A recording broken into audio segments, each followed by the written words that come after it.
आचार्य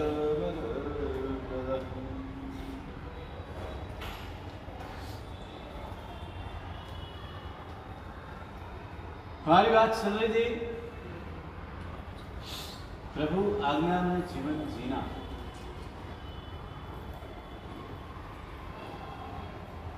विनय की बात करें, उपकार की बात करें तो देखने जाए हरिवधु श्री महाराज ने कहा कि प्रकृति भी हमारे लिए उपकारी है, घर भी हमारे लिए उपकारी है, सीढ़ियाँ भी मंदिर की हमारे लिए उपकारी है, वो आदर्श भी हमारे लिए उपकारी है।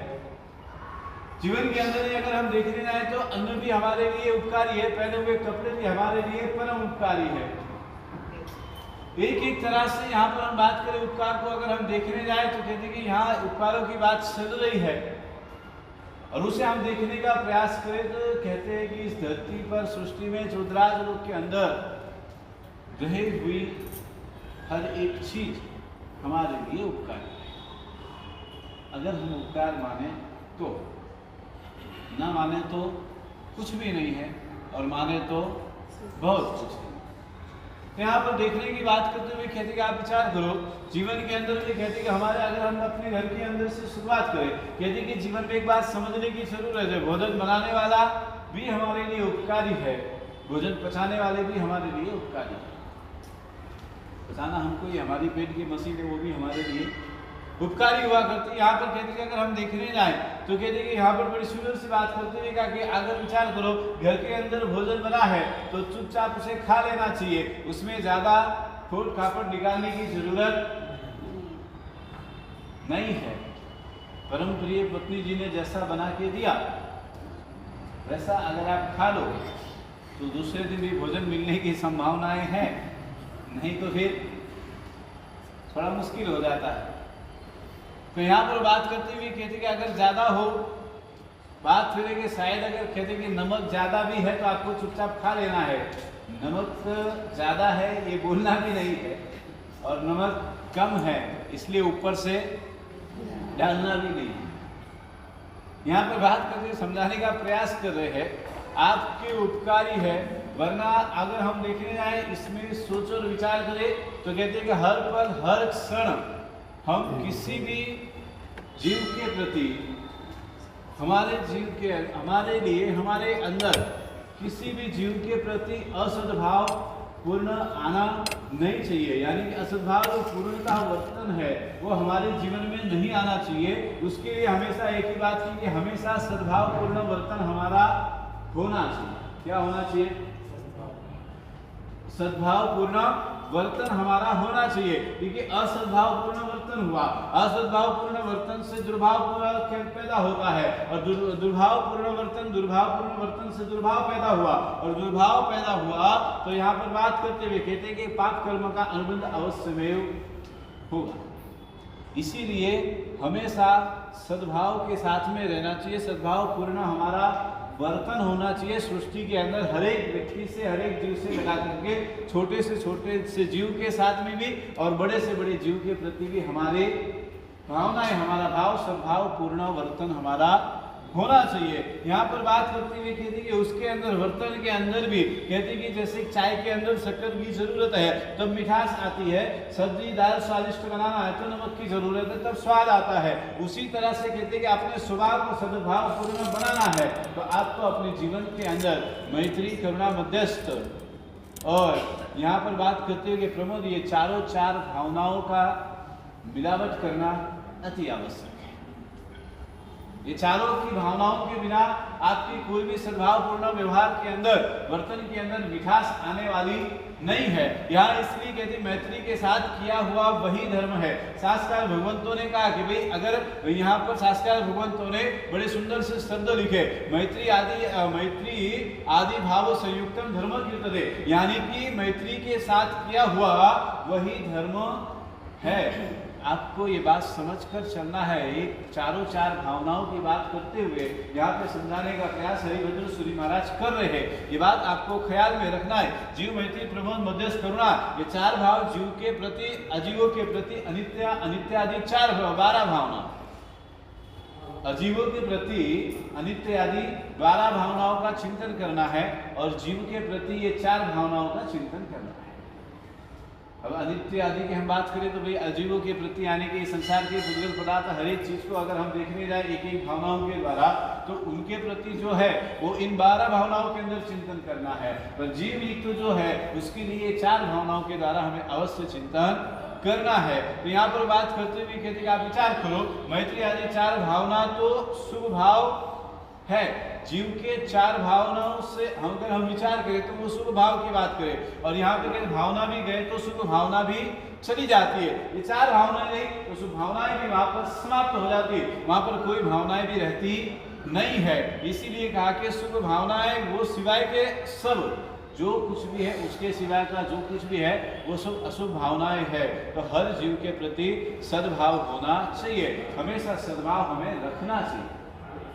लेकिन आजकल क्या है, हमारी सद्भावनाएं होती नहीं है, हमारे विचार होते नहीं है, हमारी भावनाओं का हमको कोई लेना देना नहीं, हम अपने अपने आप में रहते हैं, अपने ईगो में रहते हैं, अपने अपने मर्जी से चलते हैं। लेकिन यहाँ पे बात करते हुए कहते गौतम बुद्ध का एक बड़ा सुंदर सा एग्जाम्पल दिया कि एक बार ऐसा हुआ कि गौतम बुद्ध भिक्षा लेने के लिए गए, बहुत से लोगों ने परीक्षा लेने के लिए उनके रास्ते में कांटे बिछा दिए तो भी उसके ऊपर चले गए, आग बिछा दी तो भी उनके उसके ऊपर चलकर चले गए, कहते कि पत्थर बिछाए फिर भी उसके ऊपर चलकर चले गए, पाँव के कहते आगे वहां पे रास्ते में नमक वगैरह भी डाल दिए। बहुत सारे ऐसे कृत्य किए कि जिसकी वजह से उनको लगे कि भाई जितना गौतम बुद्ध दिखाते हैं उतना उनके जीवन में किसी के प्रति कोई प्रेम कितनी सद्भावनाएं है नहीं, उनको अपने प्रति ही प्रेम है। लेकिन गौतम बुद्ध को शरीर से प्रेम नहीं था, उनको अपनी आत्मा से प्रेम था, इसीलिए उन्होंने कभी ये ख्याल नहीं किया और आखिर में लोगों ने उनको पत्थर भी मारे, गाली भी दिए, सब कुछ हुआ और कहते कि वहां पर भिक्षा भी नहीं दी तो भी गौतम बुद्ध आराम से नगर का भ्रमण करके देखा कि भाई आज की संभावनाएं इस तरह से है, इसलिए वापस जंगल में चले गए और दूसरे दिन वापस पूरा गांव उनके पास में गया, क्षमा याचना करता है, माफी मांगते हैं, सारी अपनी अपनी बातें रखते हैं और अपनी अपनी बात को लेकर के एक एक जन सब जन माफी मांग रहे और आखिर में गौतम बुद्ध ने सिर्फ इतना ही कहा, आप सब लोग कौन है मैं जानता नहीं। क्या कहा? आप सब कौन है मैं जानता नहीं हूँ। सबने कहा कि ऐसा नहीं हो सकता, आप इस तरह से भूल नहीं सकते, हमें क्षमा करना पड़ेगा, हमने कल आपके साथ में इतना दुर्व्यवहार किया, हमने आपके लिए इतना संकट खड़ा कर दिया, इतनी तकलीफें दी, इतना दुख दिया और फिर भी आपने इतनी आसानी से कह दिया कि आप हमें जानते नहीं हैं, ऐसी बात नहीं, मजे जमेगा नहीं। लेकिन फिर भी और आखिर में गौतम बुद्ध ने सिर्फ एक ही बात कही कि मैंने इसलिए ये कहा कि मैं आप सबको नहीं जानता हूँ क्योंकि कल मैंने जिनको देखा था वो कुछ और थे और आज मैं जिनको देख रहा हूँ वो कुछ और। क्या है बात समझ में आई है? तो हमें यहाँ पर उस बात को मरवा हमें समझने की जरूरत है, ख्याल करने की जरूरत है, सद्भावना होनी चाहिए। कल उनका दुर्व्यवहार था फिर भी उनके प्रति वही भाव था, आज उनके योग्य व्यवहार है, आज उनके प्रति पूजनीय का व्यवहार है, फिर भी उनके मन में कोई ऊपर नीची बात नहीं है, इसलिए कल के लिए कोई द्वेष भाव नहीं, कोई दिल भाव नहीं है और आज के लिए मेरा अच्छा कर रहे इसलिए मेरा सब कुछ अच्छा हो रहा है, आज मेरे गुणगान गा रहे, आज मेरी पूजा कर रहे, आज मेरी आरती कर रहे, इसलिए उनके प्रति कोई भावना या कोई सद्भावना भी उनके प्रति कोई वो नहीं है। जो भी है समभाव है, सद्भाव है, कल भी वही था और आज भी वही है। जीवन के अंदर में हमें समझने की जरूरत है। हरिभद्र सूरी महाराज यहाँ तक बात करते हुए कहते कि समझाने का प्रयास करते का विचार करो। आज की हमारी थिंकिंग में, आज हमारे जिस हम नॉलेज के साथ में चलते हैं, जिस लॉजिक को हम पकड़ कर चल रहे हैं, जिस व्यवहार के साथ में हम चल रहे हैं, आज हमारी हालत भी वही है। आज हम भले पत्थर नहीं डालते या चलो अलग बात है, कांटे नहीं डालते अलग बात है, लेकिन हमारा व्यवहार बदलीपूर्ण हो जाता है। कहते कि अगर हम देखने जाए नाम चिन्ह महात्मा आए तो उनके वहां पर जाकर के 10 बार झुकने के लिए तैयार है और नाम चिन्ह महात्मा नहीं आए, बड़े महात्मा नहीं आए, शुद्ध चारित्र का पालन करने वाले हैं, फिर भी शायद अगर कहते कि उनके वहां पे पूछने वाले जाने वाले जिनके 4 लोग हैं और फिर वहां पर हम देखने का विचार करें दूसरे महात्मा नाम चिन्ह सब कुछ बड़ा है, अच्छा है, सब अच्छा है, तो वहां पे जाने वाले 50 लोग हैं। आज के हमारे ये समाज की हालत। शंखेश्वर के अंदर वल्लभ सूरी समुदाय के मुनि भगवंत है, आज भी शायद है। मैं शंखेश्वर में उनसे मिला था, 102 साल की उम्र है। इतना सुंदर चारित्र जीवन है, सब कुछ है, सबको पता है भाई इतने बुजुर्ग महात्मा 102 साल की उम्र है, सब है, लेकिन फिर भी जिया धर्मशाला के अंदर वहाँ उनको साता पूछने जाने वाला 100 में से 2, और उसी के सामने वहाँ पे नाम चिन्ह महात्मा है, तो वहाँ जाने वाला पूरा गांव है, जितने भी आते मालूम है वो बाजू हैं अपने जान, और वहाँ वो भी बोर्ड लगा है और वो भी बोर्ड लगा है, नाम दोनों के पढ़े जा रहे हैं, बोर्ड भी देखा जा रहा है, फोटो भी देखना जा रहा है, लेकिन वहां पे जाने का आग्रह कम है और वहां पे जाने का आग्रह ज्यादा है। ये हालात समाज की, ये मानसिकता, ये जो हमने थिंकिंग बना के रखी है, ये हालात हमारे ऐसे। और यहाँ पर बात करते हुए इसी तरह से कहते हैं कि हमेशा अपने जीवन के अंदर में शराब को भी गुण अपनाना चाहिए, अपने जीवन के अंदर में हमेशा सद्भावना के साथ में हमें रहना चाहिए। एक आमिल हो जाता है, एक उपास हो जाता है, सद्भाव तो अंदर से होना चाहिए, जैसा भाव होता है वैसा फल मिलता है। शास्त्र भगवान यहाँ पर बात करते हुए कहते हैं आपके जीवन के अंदर जैसा भाव है और आपके जैसे विचार है, जैसे आपकी सद्भावना है, वैसे आपको फल की प्राप्ति भी होती है। कृष्ण महाराजा ने 18,000 वंदन किए, एक ही शुद्ध भाव के एक साथ के परिणाम में कहते कि एक साथ में वंदन किए, नरक का आयुष्य तोड़ दिया। 18,000 गिन करके वंदन करने नहीं गए, लेकिन भाव के साथ में वंदन किया तो परिणाम बदला है। बहुत से लोगों के मन में प्रश्न होता, बाबा जी एक हाथों का 18,000 वंदन की कम किताब एक ही दिन में, हाँ भाव था पूजनीय। वहां पे जितने भी साधु साध्वी प्रसदा थे, सबको एक ही साथ में, एक ही भाव के साथ में वंदन परिणाम बदल के रखा है। आज हमारे भाव कैसे वंदन करने के लिए जाते तो अभी शायद बहुत कमी है, जो आते हैं उनकी बात अलग है, जो नहीं आते आधे लोगों को तो वंदन करना भी नहीं आता, आधे लोगों को वंदन करने के ठिकाने भी नहीं होते, आधे लोगों को ये भी पता नहीं होता है देशी में बोलना क्या राय बोला, पहले एक हाथों का बोले देव से नारायण खामे हो, दो हाथे का सुबह शाम वंदन हाथ, क्या ये हमारी सिचुएशन। गए तो बस फटाफट नीचे देखना नहीं, कुछ नहीं, बस फटाफट खमासना, दीना ने वंदन वो ने काम खत्म। पहले की प्रथा थी कि जब पूजा की जोड़ में आए, सामायिक के जोड़ में जब वंदन करने आते थे तो पहले जमीन को पूजा जाता था और उसके बाद में वंदन होता था। अभी तो वो भी परंपरा नहीं है, मुपत्ति तो चलो छोड़ो दूर की बात है, अभी तो रुमाल रखना भी हाथ में पॉसिबल।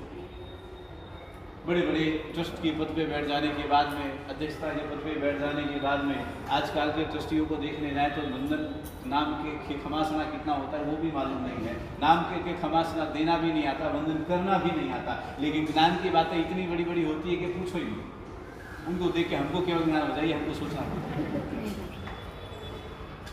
संभावना है। ये मैं नहीं कह रहा मेरे मन से, इसमें मेरे को कोई लेना देना नहीं। या तो जो बात चल रही है, जो शास्त्रकार भगवान कह रहे वही मैं आपसे कहने का प्रयास कर रहा हूँ। नहीं तो क्या बहुत बार लोग अपने सर पे टोपी पहने, बाजू मोने भारे नहीं तो भी तो संभाल के जाना। हाँ तो यहाँ पर बात करते हुए कहते समझने का प्रयास करो। यहाँ पर कहते हैं कि आप विचार करो कि फल मिलता है, क्रिया शुभ हो भाव शुभ हो तो दोनों श्रेष्ठ है, क्रियाएं भी शुभ है और भाव भी शुभ है तो दोनों श्रेष्ठ है। क्रिया शुभ भाव और अशुभ हो तो फल अशुभ ही मिलता है। और तीसरे नंबर की बात की कि क्रिया अशुभ हो और भाव शुभ हो तो शुभ फल मिलता है, और क्रिया अशुभ भाव के साथ में क्रिया भी अशुभ और अशुभ भाव है तो फल भी अशुभ ही मिलता है। ये बात समझ कर ख्याल में रखने की जरूरत है। इस बात को हमेशा करते रहना चाहिए। करते करते शुभ भाव न जगे तो क्रिया मत करो। शास्त्रकार भगवान कहते हैं कि अगर क्रियाएं करते करते अभी तक आपको खमासना देते देते, अभी तक अगर आपको सामायिक करते करते, अभी तक आपको पोषित करते करते, अभी तक आपको आराधना साधना करते करते अगर अभी तक ये शुभ भाव नहीं जगा तो क्रिया करने की जरूरत नहीं है। रुक जाओ, बंद कर दो, कोई जरूरत नहीं है, क्योंकि क्रियाओं के साथ में शुभ भाव लाना है, शुभ भाव का लाने का पुरुषार्थ करना है। खाली क्रिया करने की बात तो है ही नहीं यहाँ पे। अगर ऐसे ही करना है तो बंद कर दो, मत करो, कोई फर्क नहीं पड़ता है, लेकिन कम से कम कर रहे हैं तो ये भाव रखो कि मुझे इसके अंत तक पहुंचना है, इसके फल तक मुझे पहुंचना है। उसका पुरुषार्थ भी निरंतर होना चाहिए, तो करेंगे तो उसका कोई फायदा है। मात्र खाली चढ़वाड़ा हलावाती मुपति प्लेन करवा दी, कोई फर्क नहीं पड़ता। यहाँ पे शास्त्रकार लोगों ने यहाँ पे बात करते हुए खेती का विचार करो, और यहाँ पे दूसरी बात करते हुए कहा कि शुभ भाव उसके लिए प्रयत्न करो, पुरुषार्थ करो, निरंतर प्रयत्न और पुरुषार्थ होना चाहिए। जब तक परिणाम ना आए तब तक निरंतर पुरुषार्थ अवश्यमेव करते रहना चाहिए। और यहाँ पर कहते मध्यस्थ भावना ये शुभ भाव है, छोटे से छोटा बड़े से बड़ा। एक बात हमेशा याद रखना, बहुत बार लोगों के मन की हमारे क्या थिंकिंग हो जाती है, बाद तब तबीयत खराब हुई, बाबूजी मैंने उपास किया, मेरे को ये प्रॉब्लम हो गया, बाबूजी सिद्धि तब किदो नहीं हुई, बाबूजी मासिक श्रवण किदो ने बाव गयो। अरे मासिक श्रवण करवाથી तकलीफ नहीं आई है। एक बात हमेशा याद रखना, तप करने से तकलीफ नहीं आती है, पालना करने से तकलीफ आती है। और पालना करने के अंदर खाने में ध्यान नहीं रखा इसलिए तकलीफ आती है, तब से कोई तकलीफ नहीं आती। लेकिन क्या है हमारी थिंकिंग क्या है, बाबूजी मैं तो मासिक श्रवण की तो मंडल से मातो हो तकलीफ चालू हुई, बाबूजी मैं तो 10 साल हुआ हमें तो मटती ही नहीं है। सीधी सब चालू सीधी तक वो तो बाबूजी सीधी तक वो तो मोरे बात तकलीफ होगी, वो तो किनो तो बात तकलीफ होगी। तप करने से कोई तकलीफ नहीं हुई, एक बात हमेशा याद रखना। तप करने के बाद में आपने अपने खाने पीने की व्यवस्था में ध्यान नहीं रखा, आपने चर्या नहीं पाली, इसलिए तकलीफ हुई। हमेशा इस बात को ख्याल में रख करके चले, तब को दोष देने की जरूरत नहीं है। बहुत सारे लोग इस डर से भी तप करते नहीं है, बाबूजी मोरे पर तब कीधा पर तकलीफ हो जाई तो कोई बात खाणो खाधा पड़े तो यूं नहीं कहता ना माँ तो हमें सामरा पासो खाणो पड़ी, क्यों हमें बेपला खाधो तो सामरा खाने की क्या जरूरत है। हाँ नहीं खाओ तो हमें सुबह तक तो हाली नहीं, क्या फर्क पड़े रही क्या भाई बोलो ना मन में तो बाजू में तो गोलियों लेनी पड़ी, बाजू बीपी है गोली लेनी पड़ी, दवा लेनी पड़े, पानी पीना पड़े, रात 10 बजे एक गिलास दूध तो सीधे ही सीधे, क्यों सीधे। हाँ वन टाइम तो घणो लागे, वन टाइम वो विचार नहीं आवते को खावाती रात्रा खावाती मोरे नुकसान है, तो रात्रा सीधे जो सीधे मन में तकलीफ नहीं है। पर एक उपास करूँ मैं तो बाजू में तो तकलीफ हुई तो मुकी करूँ, मासिक श्रवण करवानी भावना तो घनी है बाबूजी, पर मासिक श्रवण करिया पूरे तकलीफ है जो करना नहीं। ये हमारी सोच थी। यहाँ पर धर्म की बात करते हुए हमेशा कहते कि आप विचार करो, ये मन भटकाने का हमेशा काम करता रहता है, खाने से होता है आप विचार करो। यहाँ पे कहते पालने के बाद खाने के बाद में ध्यान न रखने से तकलीफें हो जाती है। अगर हम अपने जीवन के अंदर शुद्ध भाव के साथ में शुद्ध परिणाम रखें, अगर निमित्त मिले तो सारे जीवन का परिवर्तन हो सकता है। आज तक परमात्मा का स्पर्श हुआ, परमात्मा की पूजा हुई, परमात्मा की पूजा स्पर्श के साथ में हुआ, लेकिन परमात्मा का आनंद आपको बिल्कुल नहीं है। क्या है परमात्मा के स्पर्श का आनंद कितना है और वो परिणाम नहीं, इसलिए कोई आनंद भी जीवन में आता नहीं है। बात समझ के चलने का प्रयास करना है। परमात्मा का स्पर्श हो, परम आनंद होना चाहिए कि परमात्मा का आज मुझे स्पर्श करने का मौका मिला, लेकिन उसका कोई आनंद नहीं होता है। तो टाइपराइटर पहले के जमाने के टाइपराइटर आपने देखे होंगे, जब जब उस पर टाइप होता था वो टाइपराइटर आगे पीछे होता रहता था क्या नहीं होता था। हाँ पुराने जमाने में जब टाइपराइटर थे, अभी तो क्या लेटेस्ट जमाना है इससे बात अलग है, लेकिन पुराने जमाने के आज भी कोर्ट के अंदर वकीलों के पास में है, तो वो टाइपराइटर जब टाइप करते तो टाइपराइटर आगे पीछे होता रहता है। उसी तरह से हमारे मन की दशाएं भी है, हर समय हर क्षण बदलती रहती है, हर समय हर क्षण आगे पीछे होती रहती है, लेकिन इसका ये मतलब नहीं है कि उसको स्थिर करने का प्रयास नहीं करना। जितना मिला है, जैसा भी मिला है, जिस तरह से मिला है, उसमें हमेशा आनंद में रहने का प्रयास करो। जहां भी जाओ, जिस जगह पे जाओ, उस जगह का आनंद लेने का प्रयास करो। परमात्मा का स्पर्श हुआ, परम आनंद होना चाहिए। उपासना में आए क्रियाओं का आनंद होना चाहिए। धर्म आराधना साधना करे, उसका आनंद हमारे जीवन में होना चाहिए। यहाँ और कुछ हमें अपने जीवन के अंदर बात समझ के रखना है। ये भावनाओं के साथ कहते ना, आप विचार करो, शास्त्र भगवंतों ने क्या कहा कि दुर्जन से दुर्जन व्यक्ति हो, गुंडे से गुंडा हो, पापी से महापापी क्यों ना, आतंकवादी क्यों ना, भले पड़ोसी पाकिस्तानी क्यों ना हो, लेकिन फिर भी उसके प्रति भी हमें सद्भाव ही रखना है। दुर्भाव हमारे मन में आना नहीं चाहिए। लेकिन हमारा क्या होता है, हर समय हर क्षण भाव बदलते रहते। कोई अच्छा करे, अच्छे पैसे वाला हो, उसके प्रति सद्भाव है। बेचारा नॉर्मल व्यक्ति है, उसके प्रति भावनाएं कम है। भाव नॉर्मल है, एकदम 0% जीरो में है, उसके प्रति तो बिल्कुल भी भावनाएं नहीं। याद हमारी मनोदशा है, हम मनोदशा के आधार पर चलते हैं, मनोदशा बदलती जा रही है। जैसी बात भगवान के लिए भी है, वही बात महात्माओं के लिए भी है, और वही बात व्यक्ति के लोगों के लिए भी है। थिंकिंग चेंज होती चली जा रही है। एक भगवान के पास चले गए, काम नहीं हुआ, दूसरे भगवान पकड़े, दूसरे भगवान के पास काम नहीं हुआ, तीसरे भगवान को पकड़े। होता है कि नहीं होता? थिंकिंग चलती जाए। तो यहाँ पर बात करते हुए कहते आप विचार करो, यहाँ पर जब आप कहते हैं एक वैद होता है, वैद पहले के जमाने के जो वैद होते थे ना, आपके हाथ की नस को पकड़ करके 2 मिनट के लिए स्थिरता चेक कर करके आपकी सारी बीमारी बता चले कि भाई ऐसी ऐसी बीमारी आपके जीवन में, आपके शरीर में है। तो वो वैद्य नाड़ी, गरीब के हाथ की भी नाड़ी पकड़ता था, मध्यम वर्ग के हाथ की भी नाड़ी पकड़ता था और करोड़पति के हाथ की भी नाड़ी वही पकड़ता था, लेकिन उसने कोई भेदभाव किया? क्यों? जो लोग जहां जो सही है वही बताने का उसने हमेशा प्रयास किया। उसके मन के अंदर रोग को लेकर के चिंता है, पैसे वाला है कि गरीब है कि अमीर है कि मध्यम है, उसको उससे कोई लेना देना नहीं है। उसके प्रति उसका भाव जो है समान है, सद्भाव एक समान है, भले चाहे वो करोड़पति हो या रोड़पति हो, उससे उसको क्या है। तो यहाँ पर बात करते हुए शास्त्र लोगों ने समझाने का प्रयास करते हैं, हमारे जीवन के अंदर इसी बात को हमें समझ के चलना है। हमारे जीवन में रोग इतने सारे हैं, लोगों ने इतना घर किया है, अनादिकाल से हम बस उस रोग के चक्कर में फंसे हुए और इन रोगों के चक्कर में आकर के हम फंसते चले जा रहे और इतने घर कर गए हैं। ये सारे रोग के ऊपर हमने मात्र खाली लेप लगाने का काम किया। थोड़ी थोड़ी धर्म आराधना साधना हो जाती है, थोड़ा थोड़ा लेप हो जाता है। जैसे हर साल बीमारी आती है तो क्या होता है कि भाई समय के अनुसार जैसे दिवाली आई तो हर साल घर की पेंटिंग नहीं हो जाती है, तो घर क्या नया हो जाता है। तो दीवार तो अंदर से जो खराब है वो तो खराब ही है, उसके ऊपर पेंट लगाया इसलिए वो अच्छी दिख रही है, वो अलग बात है, पर दीवार तो खराब हो चुकी है।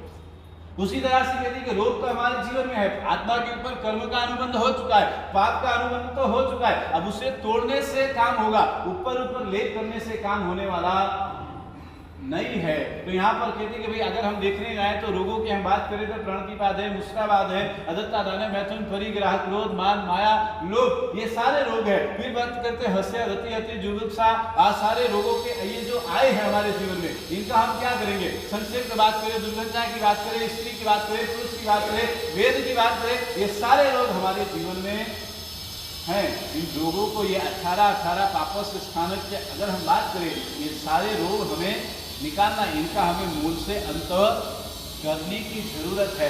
ऊपर ऊपर लेप करने से कुछ भी होने वाला नहीं है। शास्त्र भगवंत ये बात करते हुए कहते हैं आपको समझने का प्रयास करना है और उसके अंदर सबसे बड़ा भाव अगर कोई है, ये सबसे बड़ा रोग का कारण कोई है तो वो है स्वार्थ भाव। क्या है?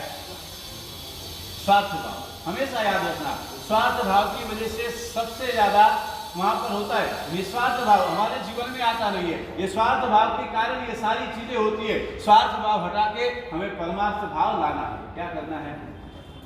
स्वार्थ भाव हटा करके परमार्थ भाव हमें लाना है। किसी के पास से हमें पैसे लेना है, हमारा स्वार्थ है इसीलिए हम उसके पास में मीठा बोलते हैं। किसी के पास में अगर हमारा काम हमें निकलवाना है, स्वार्थ है इसलिए हम उसके पास में अच्छा बोलते हैं, उसके लिए अच्छा बोलते हैं। बहुत सारी चीजें होती है। कहते हैं कि प्रधानमंत्री से काम कराना है तो पीए के लिए भी हम अच्छा करते हैं, मुख्यमंत्री से मिलना है तो पीए को 4 शब्द हमें अच्छे बोलने पड़ते हैं। ये सारी बातें हमारे जीवन में आती है। बहुत बार क्या होता है कि एक व्यक्ति को अच्छा लगने के लिए धर्म के विरोध में जाकर के भी हम सारे कार्य करते हैं, क्योंकि लगता है कि भाई वो अच्छा हमारे जीवन में होना चाहिए, वो मनारे खुश रहा चाहिए तो धके ऊपर काम बराबर हारी। लेकिन यहाँ पर कहते कि ये आपका स्वार्थ भाव है।